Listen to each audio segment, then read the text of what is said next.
I'm not happy. I don't need Elizabeth Warren or the government giving away my money.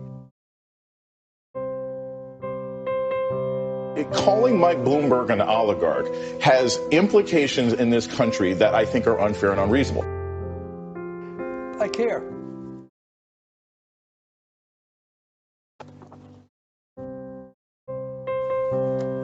That's it.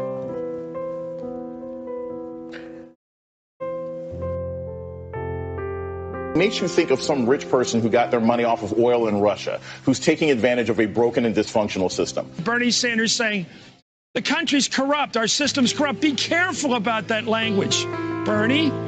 You know, be careful. Oh, well, I'm sorry.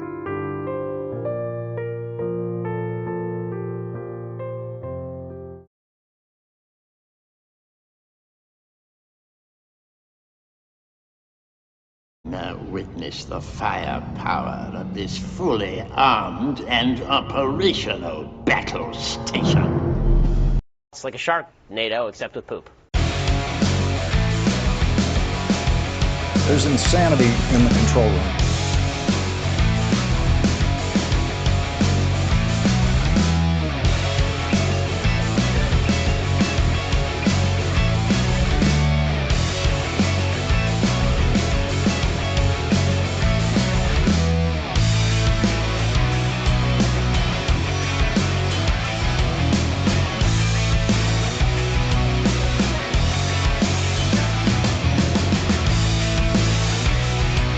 Big, massive dumps.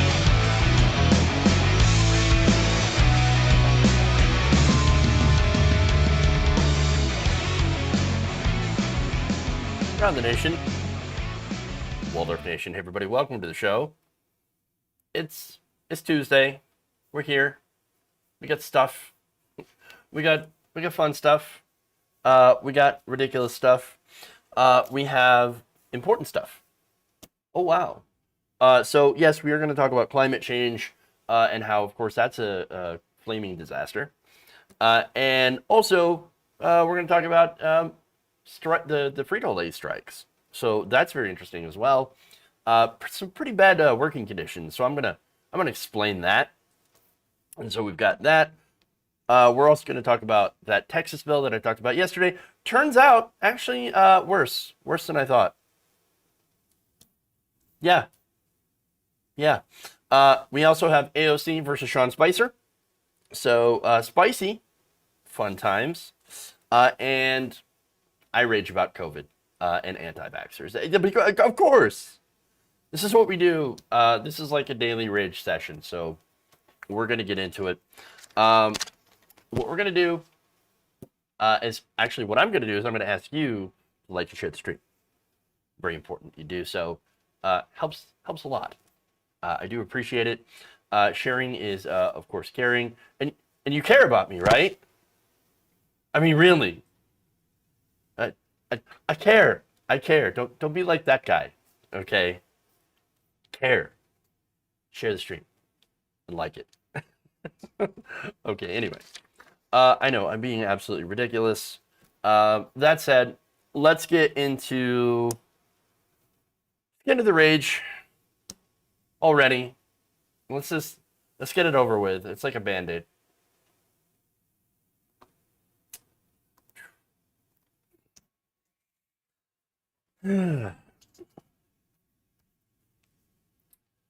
The recent Texas Senate bill that aimed to erase the historical contributions of women, people of color, indigenous people, well, that bill that was already pretty bad just got worse. It was worse than we thought. Turns out the bill that would drop some 24 curriculum requirements in the state of Texas in K through 12 schools, such as, of course, Martin Luther King Jr.'s very important I Have a Dream speech, the works of United Farm Workers leader Cesar Chavez, Susan B. Anthony's writings about the women's suffragist movement, and Native American history or indigenous history, will also drop the requirement that teachers illustrate why white supremacist groups like the Ku Klux Klan are morally wrong. So they no longer have to teach that, oh, by the way, the Klan was wrong. Oh, It also, of course, eliminates the requirement that the institution of slavery and the eugenics movement be taught as being morally wrong as well. So there we go. Yeah, worse than I previously reported. Damn. Here we go. And of course, as if Texas couldn't go low enough. Of course, now you can't even teach that white supremacy is bad, or that slavery also bad, which should be fairly obvious. But again, as I'm about to explain, there are people who think that that kind of thing is absolutely acceptable. I know, Jeff.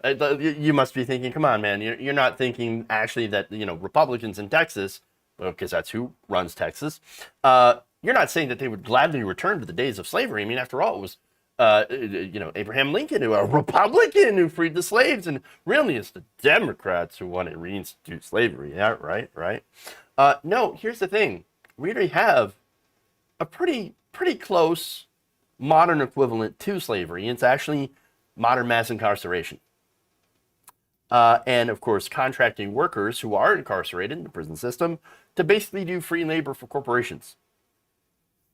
In fact, here's the thing. You might be wondering, well, hold on. Slavery is illegal. How is that modern slavery? Well, to be fair, the 13th Amendment does actually allow for something called involuntary servitude, which is as bad as what you think. Now, the reason that they can get away with it is because, well, that involuntary servitude is in the context of the penal system. And so here's what the 13th Amendment says. As punishment for crime whereof the party shall have been duly convicted shall exist that involuntary servitude within the United States or any place subject to jurisdiction. Not only that, but you have the American Labor Laws, which is the Fair Labor Standards Act, that includes those incarcerated from those guidelines against, basically involuntary servitude or slavery, by classifying their working relationship as penal and not economic. So the result is you get a bunch of people in jail, you incarcerate a bunch of people, maybe pass some bullshit laws, and get a bunch of people in jail, for example, doing like the drug war. And hey, guess what? You've got this gigantic pool of people that you can now have have committed to involuntary servitude for corporate for corporations. And so, yeah. And so people in jail have no protection from forced labor. And as I mentioned before, and I'll get into more detail about this, of course, the war on drugs has created a situation where you have people who are nonviolent offenders that, have possession, or they get arrested for possession. And of course, black people tend to go to prison more often for the same crimes as white people. And so you have generally more black people than any other demographic going to prison for nonviolent crimes such as that. And they end up getting into this involuntary servitude on behalf of a corporation that gets paid basically peanuts to do this job, which is essentially the equivalent of modern day slavery. And then, of course, here you have the impetus for doing that, these corporations, and why they go along with this, what is basically slavery, is that you have these workers, this entire workforce, that'll work for nothing. And that displaces regular workers who would actually demand fair working conditions and a fair wage, and it saves that corporation billions of dollars. And because of state contracts with private prison corporations, they make money off those corporations, make money off incarcerating the nonviolent drug offenders, and then further make money off contracting those nonviolent offenders out to other for-profit corporations. So everybody's making money here except for regular people. The worker gains essentially nothing, and he's in prison. I don't know, man. That sounds like slavery to me. I mean, and guess what? Republicans happen to be massively in favor of this. In fact, the United States is one of the largest, probably the largest prison population of the United States per capita as a share of course, its citizens. And so Republicans love this. In fact, back in February of 2017, after the Obama administration actually did something positive. So now the Obama administration, throughout most of it, was still absolutely fine with contracting private for-profit, prison corporations, Geo Group and Core Civic, right? Well, basically, about the end of his term, Obama said, okay, we're not going to federally contract these anymore. Okay, so no more of these private prisons, at least working for the federal government. Trump gets into office, and immediately, then Attorney General Jeff Sessions revokes that initiative to phase out the use of private contractors to run federal prisons. And the result of that, of course, is, well, not only do our private prisons back baby, but not only that, but their stock skyrocketed. And so, yeah, they are back. They are back in business, and again, perpetuating the modern form of slavery. And of course, you have Republicans in states that are now passing laws to criminalize protests, like the Black Lives Matter protests. And so, yes, as a result, guess what? Republicans actually love slavery. They rigged the system to ensure that we get as close to bringing back slavery as we can, without violating, of course, the 14th Amendment. And so, or was it the 13th? Either way, pretty terrible. And not only that, but we have also seen the return of debtors' prisons under Republicans too. And so that's something to consider. Basically, it is anything to keep black people, black Americans down, and more importantly, white men at the top. Remember, we are not that far removed from civil rights and the terror campaigns of the KKK back in the 60s. And under Obama and then Trump, of course, you saw a gigantic resurgence of emboldening of racist hate groups, first as a result of a black man winning the presidency, and then, of course, as a president who echoed white nationalist and white supremacist talking points. Add to that, of course, the erasure of people of color and their achievements and their contribution to this country, and the outrage generated by actually trying to teach the real history of this country through things like critical race theory. And so it's pretty clear you have Republicans that are doing their damnedest to try to erase that history, to not talk about what's going on in the past, in the hopes that we actually repeat that past in our future. They are the party of white grievance at this point. And this is, of course, one of the more brazen attempts under the guise of trying not to teach a perspective. Oh, no, we can't teach perspective. It's just like some of those free speech absolutist people that you see on the right understand that they don't actually care about free speech. It's actually about being able to say the N-word without consequences, or to attack indigenous people or women or trans people. It's basically about being open about hate and not getting consequences to your speech. Again, I do believe in free speech. I don't think the government should come in and shut anybody down for anything that they say. But I do believe that speech, if you say something and that offends people, those people should be able to say, hey, that's some bullshit. I'm just saying.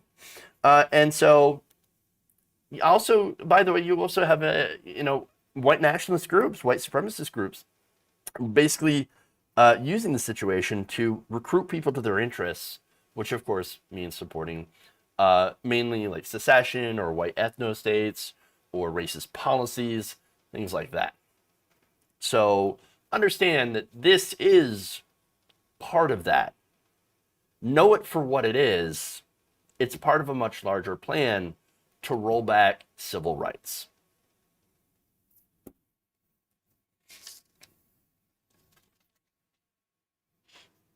So, yeah. CRT is not even a public school. I know that's, again, y'all know the reason for the freak out. It's because they needed something to freak out about. That's what it is. Obama and Trump increasing police budgets and military equipment, both terrorizing vulnerable communities. Yeah, it's true. Yeah, look, that's one of the reasons that Obama was an incredible disappointment, especially towards the black community.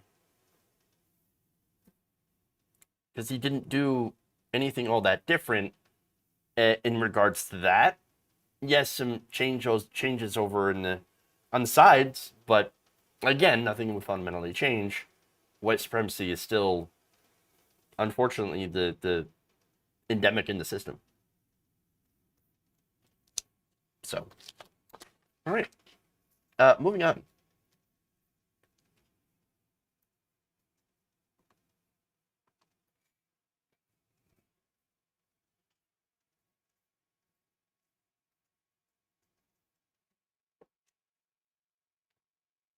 Another Trump-supporting conspiracy theorist has died of the virus that she had decried as fake news.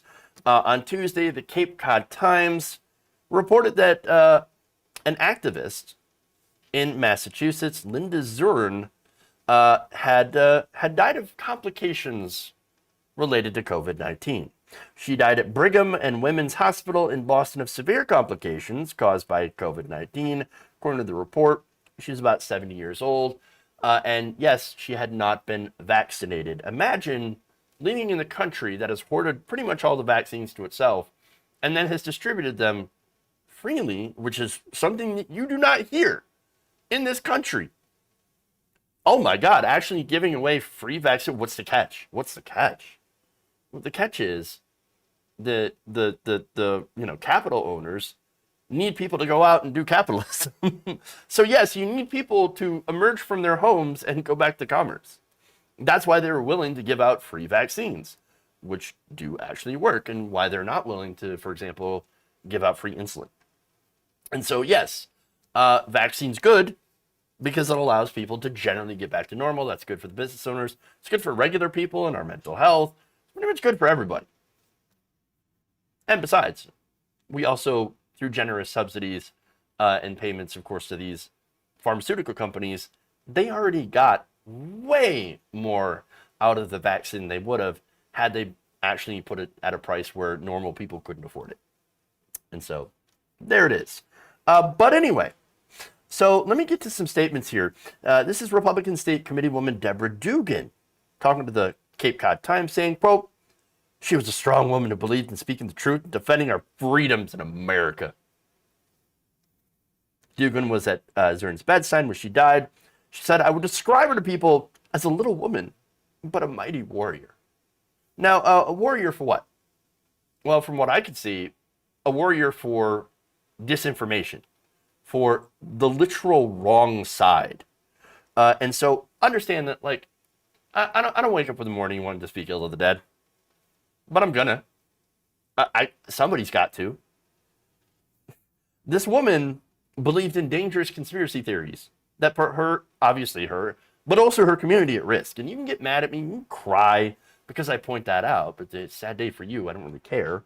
Go ahead and get triggered. But the fact is that she not only believed, but promoted dangerous conspiracy theories about COVID-19. For example, she shared an article accusing the World Health Organization of a cover-up of the Wuhan virus, that's what she called it, and claimed that COVID-19 is a cover-up for the globalists to usher in UN Agenda 2030. A sustainable development initiative right-wing conspiracy theorists assert as a plot to create a one-world government, as if that would work. Zern also expressed support, unsurprisingly, for QAnon, and promoted the use of hydroxychloroquine as a treatment for COVID-19. Gee, I guess that didn't work. And questioned whether officials had looked into preventative measures that people could use besides a vaccine to help build up their own immune systems. That's literally what the vaccine is created to do. Why do something else when vaccines were literally created for that exact very reason? Gee, if only there was this thing that would help us build up our immune system. Yeah, it's called a vaccine. That's what it is. There's more. Peter Meyer, chair of the Board of Selectmen, said Zern cared deeply about about others. Well, great way to show it. She definitely left her mark on the community. According to the Times, Zern was one of the first members of the United Cape Patriots, a local grassroots conservative group founded by a man named Adam Lang. Now, the reason I'm giving you that information is that Lang happens to have been one of the 4 people who protested just last week in opposition to the state's Vax Bus program, which distributes COVID-19 vaccines, when it had arrived in Provincetown. So, okay, that's ironic. So this woman had been on a ventilator in a coma since early June. And the guy was like, oh, she's such a great member of the community. He was out there just a couple of weeks ago protesting against vaccinations for COVID-19. I guess her death meant absolutely nothing to you, you monstrous piece of shit. Had she been vaccinated, it is very likely that she would still be alive to spread terrible conservative propaganda. According to the report, Zern and her mother contracted COVID-19 while returning home from a trip to South Dakota, a state, of course, where I believe that's where Governor Kristi Noem, who was a Trump fanatic, had been rolling back COVID-19, or not even doing COVID-19 prevention measures. And so now you might think my whole purpose of this segment is to shit on a dead woman. Not necessarily. I mean, sure, it sounds like it. But here's the thing. I disagree with people like this deeply on policy. For example, this woman supported ICE. I think ICE is the modern day brown shirts. And I also, but here's the other thing, right? So this person also, to show a lighter side, was apparently working to ensure her community had safe, clean water. And also worked, to increase recycling and, eliminate problems with the local landfill. And so, hey, that's actually stuff I can get behind. Good for your community, good for water, good for the environment. Wonderful. But the whole point here is that I want to point out the majority of things that she believed in, thanks to conservative propaganda, conservative media, ended up killing her in the end. And that is a problem that I'm seeing all over. Unfortunately, though, again, this is a sacrifice for the cult of Trump. And the conservative, influencers, people like Candace Owens, Tommy Loren, news media, so-called news media figures, charlatans, snake oil salesmen. Guess what? They're there to make a buck. Okay? This thing is not a hoax.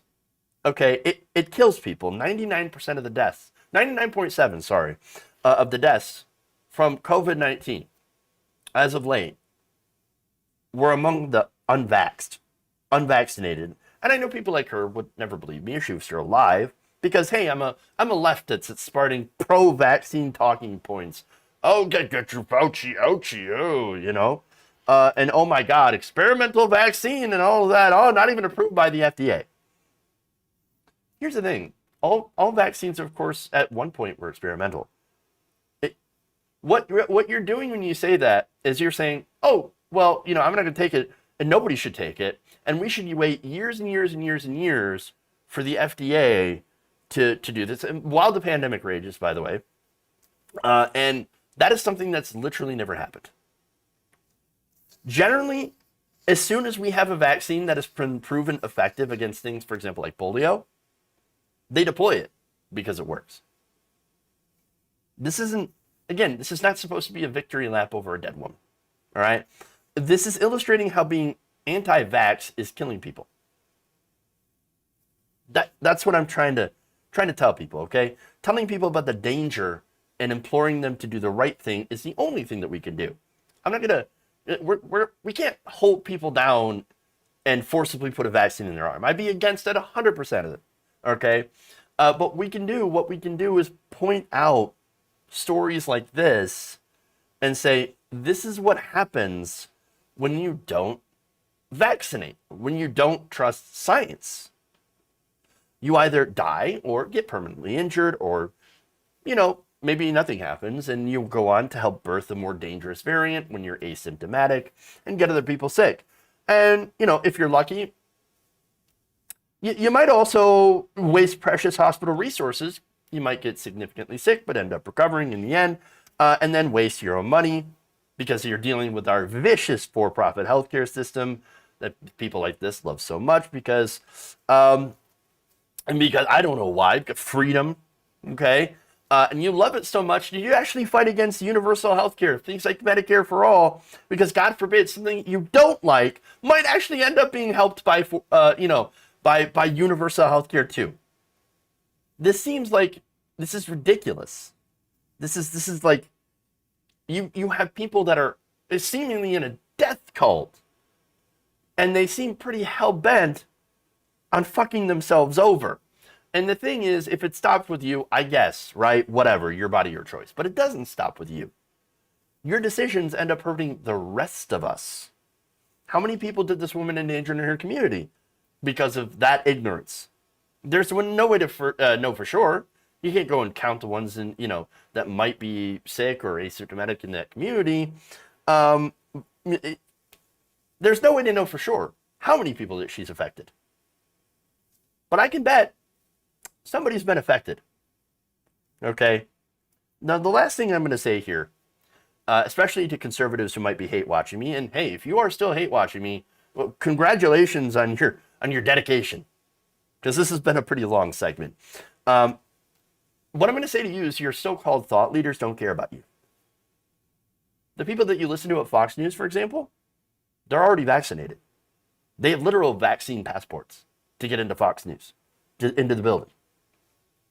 Not only that, but you've been seeing some of them literally change their tune in the last couple of days. Steve Ducey, yesterday, just begged his viewers to get the vaccine. Sean Hannity, who, by the way, is too stupid. He's like when you compare him to Tucker Carlson, for example, Tucker Carlson is a grifter. He's smart. He knows his audience. He tells them what they want to hear. Sean Hannity is what we call a true believer. He believes the things that he says. He believes his bullshit. Right? Now Sean Hannity believes in suddenly he's saying, I believe in the science. You should get your vaccine. And here's the thing. It's not because anything has significantly changed. The FDA has not, approved the vaccine, so to speak, right? Yes, it's emergency approval. Okay? And, they're getting ready to do so, of course. But the thing that changed is the stock market took a shit. From the news of the Delta variant and cases going up around the country. That's what happened. That's all it took. That's all it ever takes for conservatives to actually do something. You remember when the first coronavirus aid package came down, and that's the one where the Republicans were like, "Oh yes, coronavirus aid. Let's help everybody. Let's do a stimulus for everybody. $1,200. Here you go. Free money. Take it."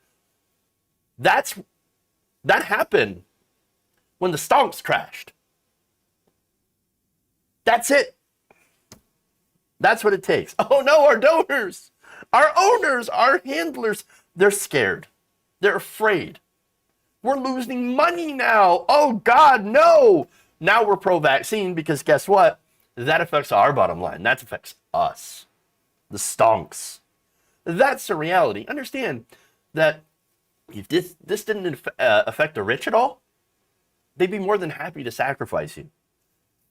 Remember, the rich, and this is how you know the vaccine works and is effective. Forget all the studies, forget everything else, right? The number one way that you know that a vaccine is effective and safe is when the rich take it first.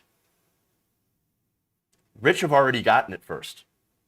They've already all been vaccinated. They've been vaxxed since, basically since it came out, before it was even available to the rest of us. That's it. They got it first.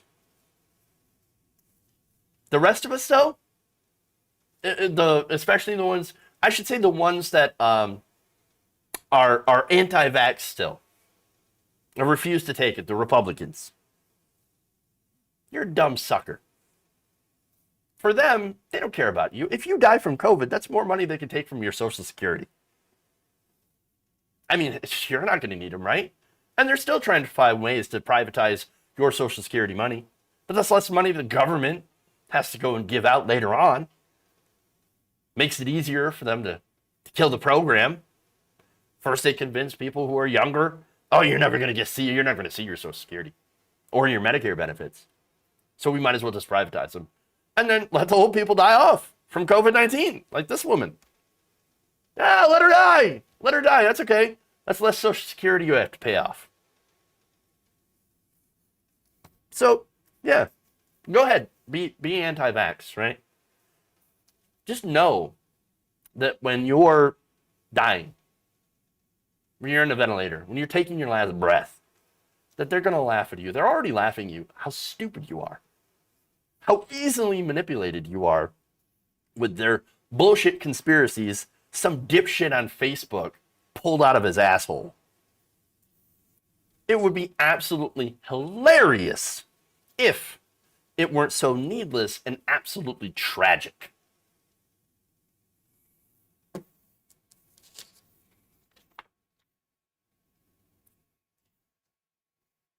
All right.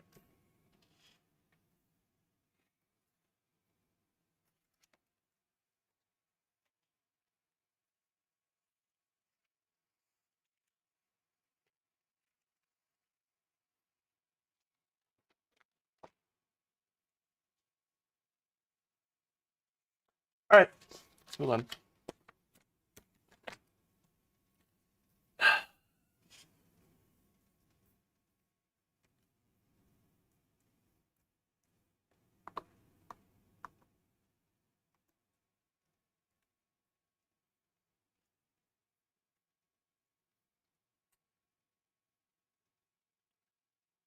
Representative Alexandria Ocasio-Cortez recently had to teach Sean Spicer about capitalism. That's interesting.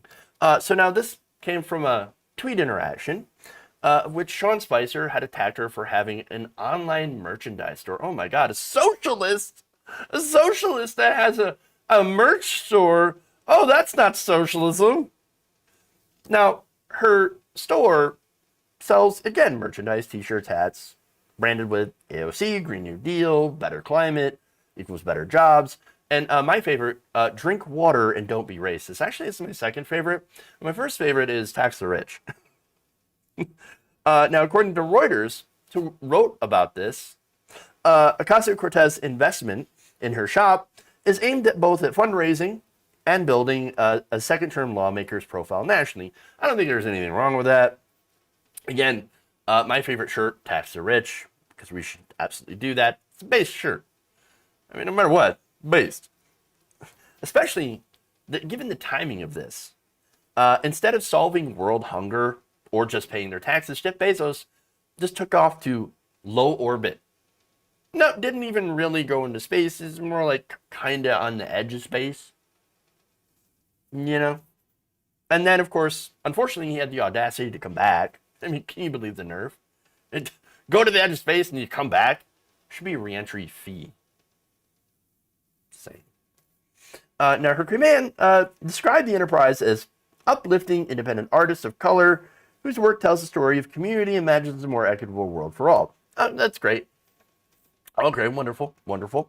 And look, hey, it's been a prolific success. AOC raised about $20 million from 2019 to 2020. That's the most recent fundraising numbers that I could find. 80% of which came from small individual donors. The other near 20% was actually from large individual donors, according to opensecrets.org. Very important that you of course, check the sources and the money. And so basically, she knows how to raise money from small donors. Campaign merch is part of that.